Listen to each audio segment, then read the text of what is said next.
बोलो चटपटा माता की जय। तो पहले सबसे पहले चटपटा माता की क्या है पहले वो पढ़ना है।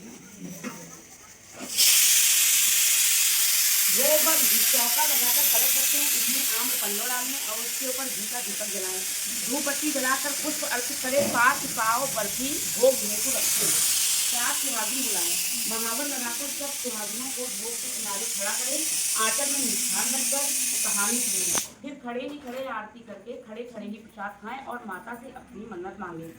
पूजन करने वाली स्त्री बाद में पुस्तक बांट कर सबका आशीर्वाद प्राप्त करें। बच्चों के चौके पर देवी की आकृति बनाएं, प्रसाद को बिना हाथ लगाए पत्ते पर मुंह से चाट कर खाएं, पत्ता आंचल में डालकर किसी के पेड़ के नीचे डाल। चटपटा मैया की जय। चटपटा माता की कथा। एक ब्राह्मण बहुत गरीब था, दिन भर मांग कर वह अपना जीवन यापन करता था। उसकी पत्नी व पुत्र भी थे। जब पुत्र बड़ा हुआ तो उसकी किसी तरह से मांग उठाकर शादी हुई। कुछ दिन बाद ब्राह्मण की मृत्यु हो गई, गरीबी और निकट हो गई। दुकान देखने पर बेटे ने सोचा कि कहीं बाहर जाकर कमाऊं तो शायद हमारी गरीबी दूर हो जाए। वह परदेश चला गया और कई वर्षों तक नहीं लौटा। वह वहां जाकर पत्नी व माता को भूल गया।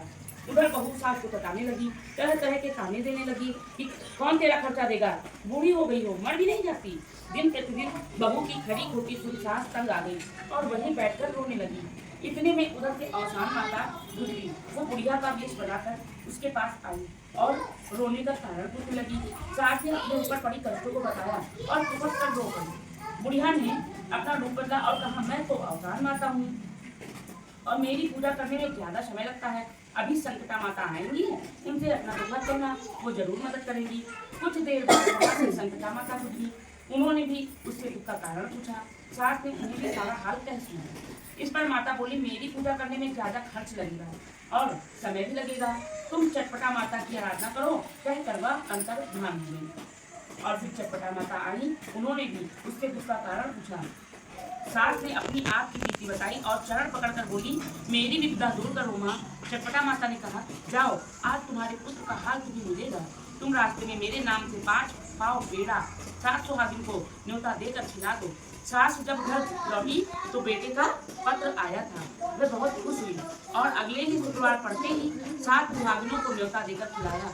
माँ के नाम पर बर्फी बनाई और पुस्तकें बांटी। उसका पुत्र परदेश से कमा कर लौट आया और बहू का भी व्यवहार बदल गया। सास ने कहा, जिस प्रकार माता रानी ने मेरे कष्ट भरे हैं वैसे ही सबकी इच्छा पूरी करे, सबके कष्ट हरे, सबके दिल बहोरे। बोलो चटपटा माता की जय।